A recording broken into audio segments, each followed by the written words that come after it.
Hey, how y'all doing? Back again with another episode of The It Factor. As always, I'm your host, Jeremy Robinson, and today we have someone special. Go ahead and introduce yourself, man. How you doing, John Abraham? Yes, indeedy. Yes, indeedy. So, before we start, man, just a pleasure to see you, bro. I seen you a few weeks back, and I was just like, I gotta reach out and break them on my platform, and just thank you so much for coming on today. But in that, I would say, how are you doing, man? Uh, Doing, mentally. I'm doing well. I'm doing well. No real complaints. Taking every day, day by day. Just trying to do more with the kids, trying to get out of the house more. Started working out a little bit. Just getting back into life. Nothing real special right now. Nothing too entertaining, I guess, to talk about. Got you, got you.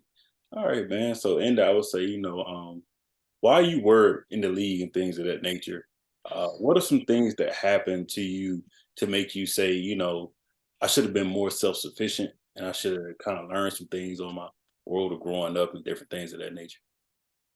Mostly were the people I hung around and pretty much giving my control to people that I really shouldn't have trusted. I can say a lot of times when we get put in situations, we put a lot of ourself into other people. Um, a big thing I think for me was even making it pro was just the recognition I wanted from people. I wanted people to see that I was good at something, to see that, I can really do this thing at a good level. Because I think anything you can do at a good level, you want people to know about it. Whether it's if you're a contractor, you want to see people see the places you build. Mm, Or so, and I guess my artwork was my football play. So I wanted as many people to know me as a football player. I didn't really care as much about the glims and the glamour of the NFL. I just wanted people to see, I really am good at something. definitely. I can Yeah. understand that. I definitely understand that. Even me being podcast host and being an engineer, a lot of times, a lot of people ask me like, "Man, how you stay consistent? How you do this stuff?" A lot of this time, I do stuff myself, or like I get up and have to do this throughout the day. And a lot of people like, "Man, I don't know how you do that." And I'm like, "Hey, it's just something I like to do."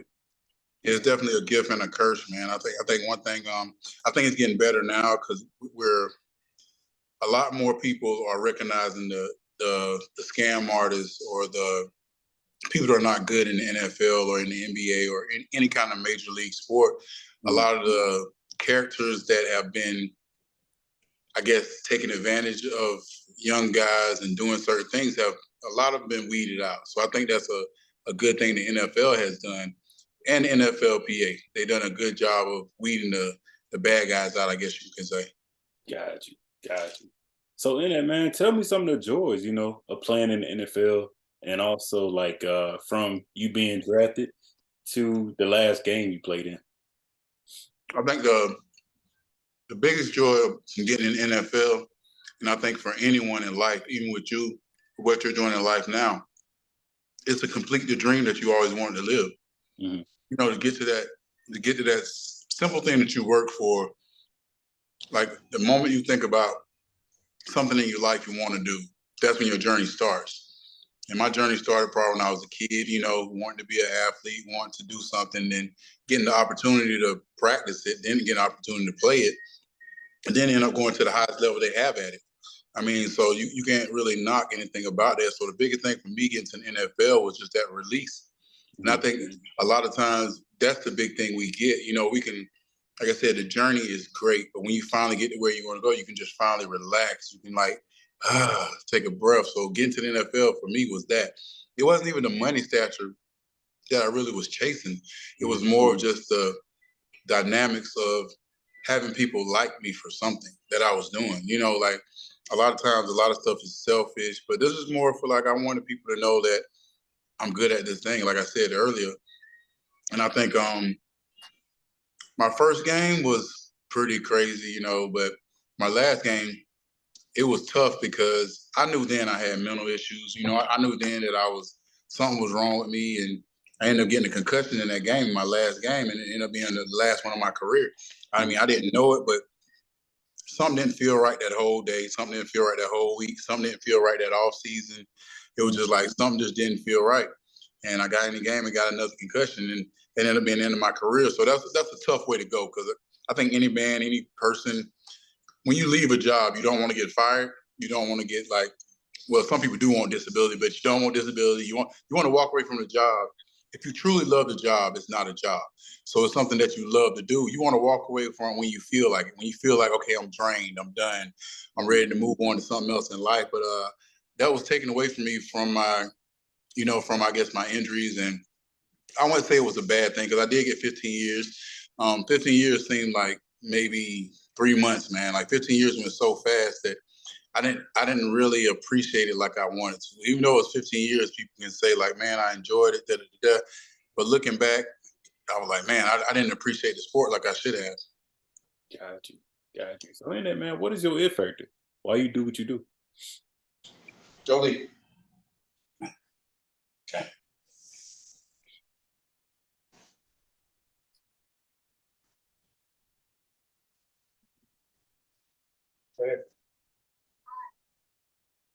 That's one on right there. Amazing. That's amazing. That's Yeah, amazing. that's my 6-year-old. Uh-huh. I got a 14-year-old and I got a 21-year-old. So now the reason why I'm still here, the reason why I'm still fighting to get better, the reason why I'm, the reason why I slowed down a lot, man. I had to slow down a lot. And I'm not talking about just partying and drinking and stuff like that. I had to slow down. I had to get a smaller house. I had to trim down to one car. I had to clear my closet because when you lose your memory, when you suffer memory loss or when you suffer like head trauma, a lot of times the more stuff you have to handle, the worse you are because you have to think about so much. So I had to simplify my life to the aspect like I know I got one key, I know I got one phone, I know I got one. So I had to break a lot of stuff down. That like before I could juggle all that stuff, and then with this last injury, it's like, and it was tough, man. I was trying to be the same person. I was trying to be like this super happy person and faking to everybody like I was living good and I was doing this. I had all the perks, and I think I heard Mike Epps said this. He was talking about I had all the perks of being able to buy cars, being able to do this, being able to do that. But at the end of the day, I wasn't healthy. I wasn't in my right mind. So everything I was doing for naught. So 2.5 years ago, I decided, I'm gonna stop drinking. I decided I'm gonna start doing treatment. And this is mental treatment. Like when I say treatment, the first people think like, oh, you was an alcoholic. I definitely had alcohol problems, but my problems came from my mental issues. When I started handling my mental issues, that's when, I didn't have to worry about alcohol. If I would have done that earlier in my life, I don't think alcohol would have ever been an issue. But you hear it so much about, oh man, I'm having a bad day, I need a drink. Oh man, this happened, I need a drink. Oh, I'm having a good time, I need a drink. So me, I didn't start drinking till I was 22, and I pick up a lot of bad habits from being injured. When I was injured a lot, only thing I could do is like sit around the house and drink or sit around the house and do things like that. And you understand you're 22, 23 years old, you have a lot of money, not a lot of free time. You can't really move around, you can't go out, you can't do anything, and you don't know how to handle depression. You don't know how to handle being alone. You know what I mean? Like just being in the house. And for me, it was more of like I take things hard. Some people can take mistakes easy. I take mistakes are like I'm just the worst person in the world, and it's just a mindset that I think I created younger. And then it kind of went away when I got older. When you start doing something you like and you love, and you can always be repetitive. Then I think when the concussion started happening, and I probably didn't even notice it because I was dealing with it for so long that it just became incorporated in me, and I didn't even know. I didn't know I was so incorporated of it. I didn't know. I always believed that people said they had depression or anxiety. I didn't know what the hell that was. I thought people were lying. I thought they was trying to find a way to get out of a situation they was in and they just didn't like. So I always just looked down on people when I saw like, oh, this person's like this or this person like that. Now I feel super bad because I'm like, I think I cursed myself talking about everybody else. You know what I'm saying? But it's definitely a real thing, and it's something that I'm working on every day. I don't know how long I'm gonna be in this world left, but I'm gonna try to strive to get better every day. Just even if it's not for me, it's just so I can be better around my kids. I can be better around people. Speaking engagements. I can be better just being an example in another way compared to being an example before on the football field. I can be an example in life that you know, just because you made it to the highest spectacle of life, and even seeing people on TV now, so many people are committing suicide at high levels. It's not just people you see that are homeless. It's not people you see that are are struggling. It's just you'll see a regular guy. I think the guy that on what started Dave and Buster's, Hmm. like yeah, like dude, like he started Dave and Buster's and his life wasn't going like he planned. And I Right. think a lot of times we don't, if life not going as we plan, instead of us trying to adjust to what we're going through or to work through it, especially when you get to a high level, you don't feel like you can go back down to that level and start back over. That's a big piece of life that you got to work on. Got you. Yeah, you're right about that. I mean, I have it now being an adult and losing my mom last year really hit me because it's like, dang, depression real. And like you said, like for a long time, it's like until things happen to you, you never think that like, oh no, that ain't true, man. You just doing it. You trying to get this the easy way out. You just gonna say something wrong with you. So in Right. that, man, I also would say commend you for wanting to change for not only yourself but for your kids and just seeing how you're able to communicate now. That's an amazing thing. That's a step in the right direction. You know. It's tough. It's tough. I mean, every day is tough, man. I'm not even gonna lie and say I don't still have suicidal thoughts. Mhm. I like I think I think it was probably started with the concussions, then after the concussions, not dealing with my mental health and Mhm. all that stuff. You gotta understand, being a grown man, you can't remember where your wallet is sometimes. You can't remember how you got to a place. You can't remember your daughter's name sometimes. You get your daughters confused. A lot of things that are distractive to your well-being. Just your knowledge. Because think about if you wake up tomorrow, you try to look for a pair of shoes that you know you had, and you can't find them. It's gonna mess your day up. Even though you knew you had them, like in your mind, you know you had those shoes right there, Mhm. and then you know you might find them someplace else, or you might not find them at all, or you might have never had it. And your mind will play tricks on you a lot. So it's a lot of stuff that you got to deal with. You also can't beat yourself up. I think the big thing that we do, and I've talked to a lot of people through a DMs, through a text message, through just being in treatment. Like, and when I say treatment, like I said, it's more mental health treatment. Like I go to a place called APN in Colorado.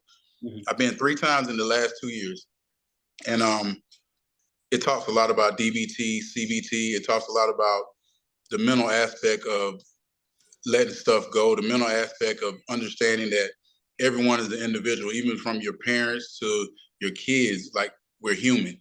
And Right. we forget, I think we leave that out sometimes. When you see somebody being a dictatorship type thing, or you see somebody being a controlling type thing, or you see somebody being in a nonchalant type way, everybody has their own mentality. Everybody has their own feelings. You know, it's always, it's never just about you. It's about that person and it's about you. Everyone has their own truths. The Mhm. truth could be that person might hate a word you said and they might incorporate you with it. Or they might not like the shoes. You know, they might have got beat by a shoe when they was a kid and now they hate those kind of shoes. So there's so many stuff that we don't look at when we see people because we think a lot. I think a lot of times we think that people have the same mindset that we have. Right. You're definitely You right. know, yeah. You see how so many people try to push their religion on you or push their thoughts or their values on you, and that's really not how you supposed to live life, and that's really not how you got to view people when you see them. Like a lot of times we judge people because they're different. And I think the world now is definitely changing when it comes to the difference of people. I think it's a lot. If you have a confidence in yourself, I think you can explore it now, and I think you can definitely show it. Back when I was younger, it wasn't like that. You know, like my oldest daughter is gay. Mhm. I have mixed kids. You know, so it's different now. You know, it's different now. Like back in the day, a lot of stuff was shunned on. You know, a lot of stuff that I guess people would be like, "Oh my God, I can't this, I can't this." You know, I think people are able to live now, and I think as our kids grow and as people grow now, we're developing more as a nation. And like I said, just don't even worry about people like that no more. And I think once you start incorporating that into your life, and when people say keep your circle small, I understand why now because there's a lot of management going on if you got 50 people to worry about. If you Mhm. got like 3 or 4 people that you really care about and 3 or 4 people that really can give you some insight on your life to give you or move you forward, is a big difference between having a lot of yes people that telling you, yeah, that's good, yeah, that's good. Yeah, like the people that can tell you the truth are the people that should stick by your side and people that you should trust the most. Definitely, man. That's amazing, bro. To see that because I feel like now me being such a young person, I learned that because you see so many people do things or like do stuff off the strength of what people tell them. So in that, Yeah, I would say, So how has your approach, like, how would you approach someone that's saying like a high school or college or NFL player when it comes to getting concussions and things of that nature? Uh, First of all, I would tell them not to play scared. Hmm. I mean, because honestly, a concussion is something that you can get from a car crash. You can get that from falling down in the house. And I know we're more, I guess, viable to get to it because we hit more. But I would tell them if you play hard Hmm. all the time and you prepare yourself, and also I'm talking prepare yourself for concussion. So if you get a concussion, you know when to get out the field. Right. Or like just be very prepared. If this happens, get out the field. Don't take it as a prideful thing. Don't take it as you're wrong. Don't take it as this. Just take it as I'm being healthy now. Because a lot of times, I know when I had concussions, I stayed in the game Hmm. because it was more of like I don't want to lose my position. I don't want to let my teammates down. I don't want to do this. At the end of the day, your teammates are still going to be there, and people can respect that you want to guard your mind and you want to guard your family and your livelihood after the fact. I can honestly say my intermediate family and my real close friends have been diehard for me through these last 6 or 7 years because before, I mean, I can't remember a lot of stuff I did, but I did a lot of negative stuff to people that I truly love. And Hmm. if I could change a lot of stuff that I've done to people, I really would. I can't now. All I can do is try to manage and I can try to adjust to life now. Like people say you got to change. You don't literally have to change. Anything you do in life is not a change, it's an adjustment. Hmm. Because if you're that person, the adjustment won't feel like a change. As long as you have your same morals, same values, and stuff like that, it's only about adjusting to life. Like from high school to college, from college to living real life. You got to adjust. If you got one kid, you got two kids, you got three kids. It's all about adjustments in life. It's nothing about changing. Like everybody said, "Oh, I'm so glad to see you change." I said, "I haven't changed a day in my life. I changed clothes, but I just have to adjust. When stuff come up, you got to make adjustments. Now you can try to change yourself, and trying to change yourself is literally going completely opposite of what you feel or what you really want to do. And I think a lot of changes come from peer pressure. Like if somebody tell you like, oh, well, you need to do this, that's changing yourself. Because you feel a certain way about something you're doing and you're confident in it, that's not changing, that's just adjusting. Sometimes you have to adjust to meet your needs. Sometimes you have to adjust to live on in a good manner in your mind and in your head. Definitely. I like that, man. So in that, I'll also say, man, with you being the game changer that you was in the game, and I seen you, man. I grew up I didn't like the Falcons, but because of you playing for them, I liked them. And and the crazy thing is, with that happening, you being that force on the defense, what would it mean to you to be inducted into the Hall of Fame? Uh, I actually told somebody this last night. I said, I can die now. Hmm.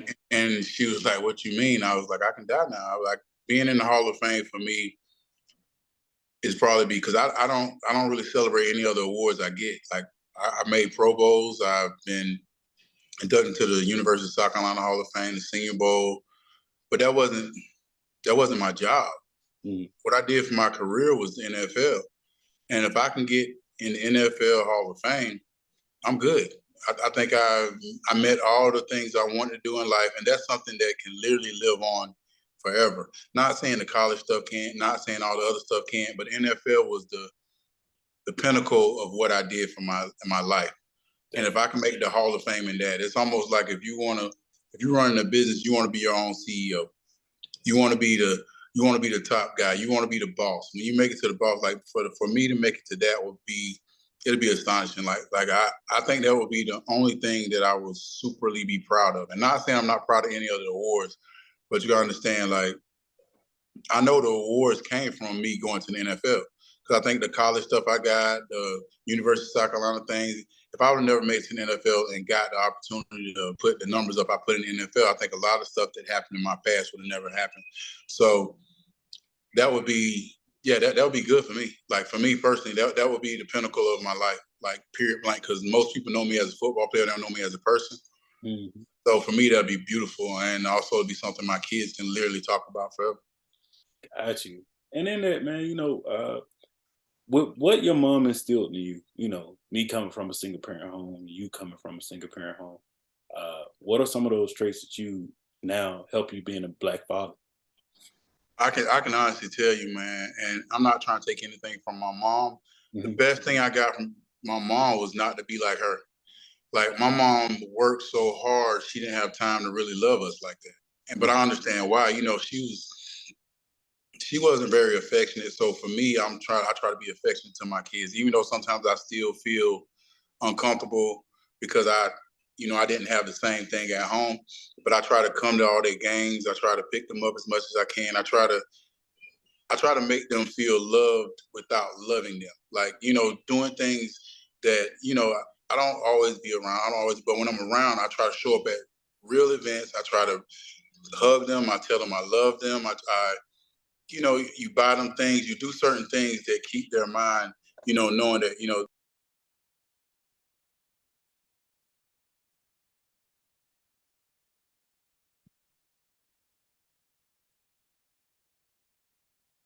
yeah, that's my phone. Technology. Somebody called my phone. Oh, okay, it's cool, man. My bad. You good. But just seeing you today, man, and going out and going to your daughter's game, that's an amazing thing to do. You know, that's an amazing thing. I think like just even taking time out to do this is just means a lot to me. With you being the player that you were and just the person you are, is an amazing thing. But before we do close, man, I would also like to ask, what would you like to be remembered for, man, as a man and also as a football player once it's all said and done? I can honestly, I read the question last night and I was like, you know what? I would be proud. It's only a few people I care remember me, and that's my kids. Got you.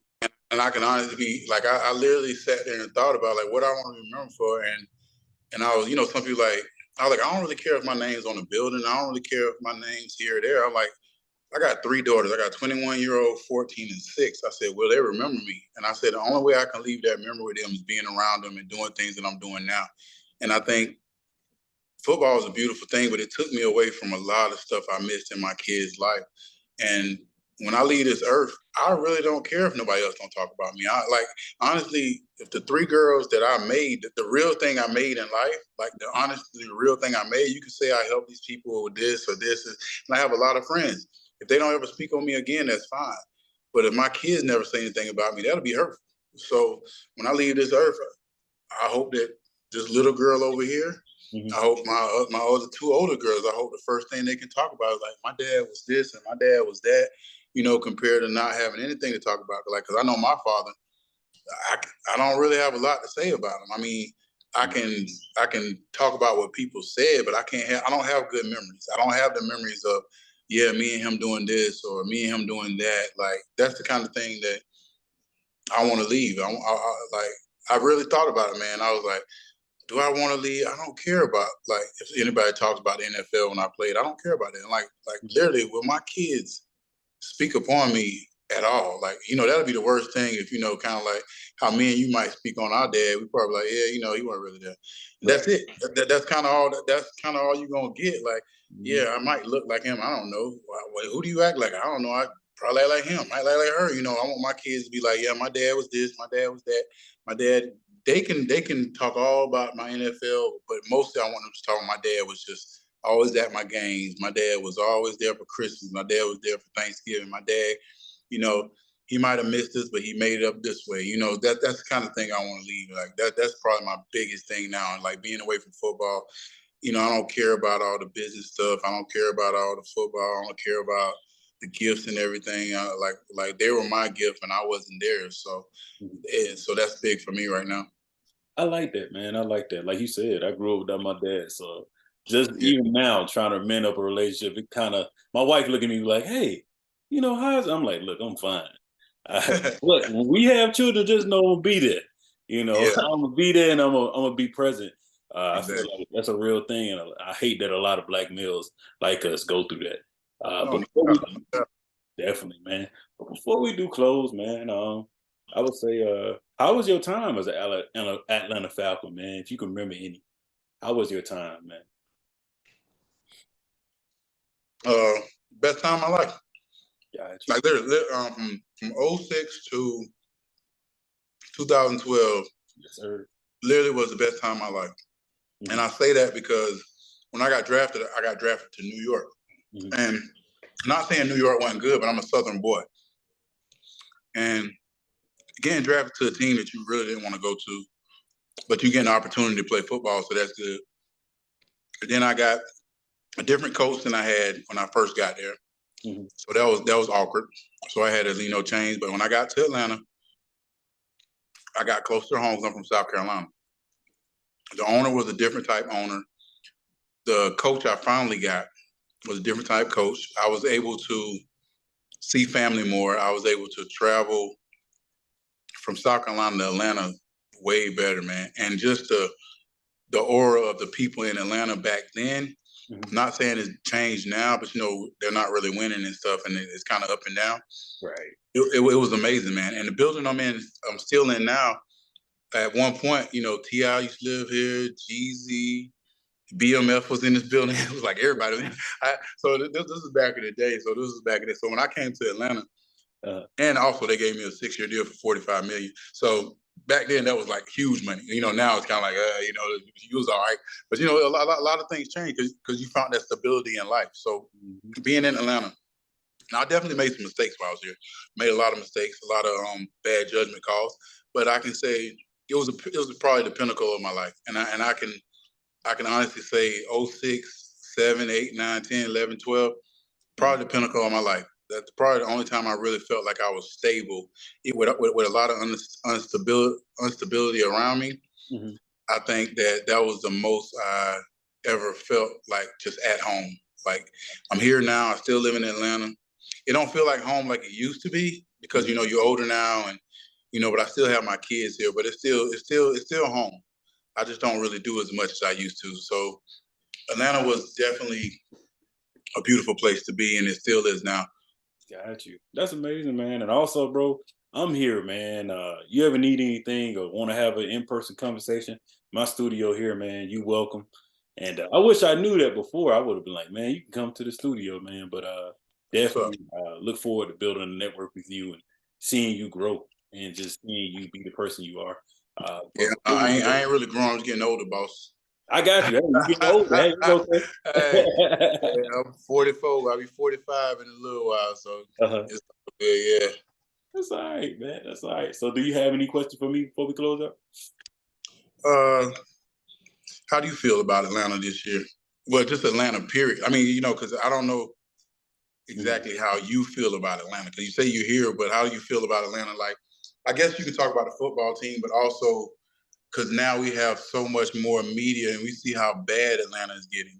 Like every time I look at that ATL censored or uncensored, I be like, Lord, it's getting crazy out here. So how do you feel about Atlanta now, I guess, compared to when you were younger? And also, I guess you can talk about the football team too.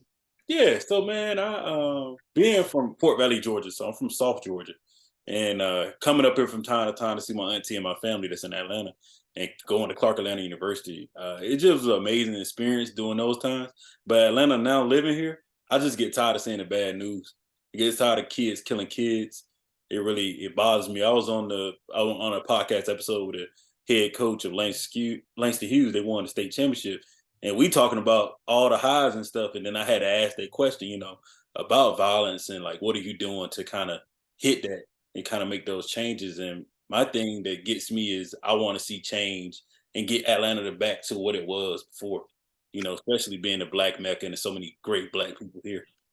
But as far as the Falcons, man, I never fully been a fan other than when you were playing, Mike Vick was playing. Like, I was definitely like, yeah, they're my people, man. Like, when my cousin see this, man, he gonna be like, man, you interviewed John Abraham, that's lit. The family very, very much love you. But as far as the team now, I feel like they got a lot of work to do. I feel like they got a lot of improving to do. But just off of the strength of what you done, those teams that you was on, I still live on with that, and just being able to interview meant a lot. So I just want to see, Atlanta get better, man, as far as the violence and different things like that, so that my kids, if they grow up here, they fortunate to grow up here, it'd be a better place. So that's all I have. What's up, man? No, that's the most sensible thing to say. I think it's going to be tough to change and get back how it used to be. Definitely. Because how everything's growing, like gangs are growing. People want to be stars are growing. So it's so much different things now, and it's just crazy because I know when I go to even at the game, like at my daughter game, I'm sitting at the game, I'm trying to relax. I'm thinking like, why do I think I feel like I need to have a gun here?